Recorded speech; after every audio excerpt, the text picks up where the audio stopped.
Stage fear ரொம்ப அதிகம். கையில மைக்க டைட்டா புடிச்சா கையாடும். கைய சாந்தி கண்ட்ரோல் பண்ணா தேவியினுடைய கால் ஆட கவிதையை ஆரம்பிக்கும்.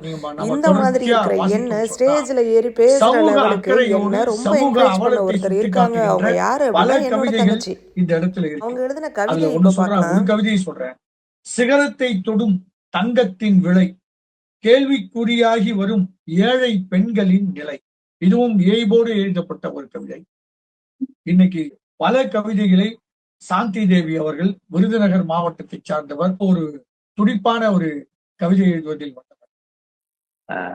கவிஞர் சாந்தி தேவி அவர்கள் நீர் தேடி பயணம் நிலவில் விஞ்ஞானிகள், நீர் தேடி பயணம் நிலவில் விஞ்ஞானிகள், காலி குடங்களுடன் மக்கள் வீதியில் போராட்டம் என்கின்ற இந்த கவிதையும் ரொம்ப அருமையான கவிதை.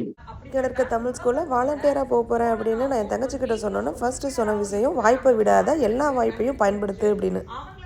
இப்போ ஸ்டேஜ்ல என்னால பேச முடியுமா அப்படின்னா முடியும் அப்படின்னு தான் நான் நம்புறேன்.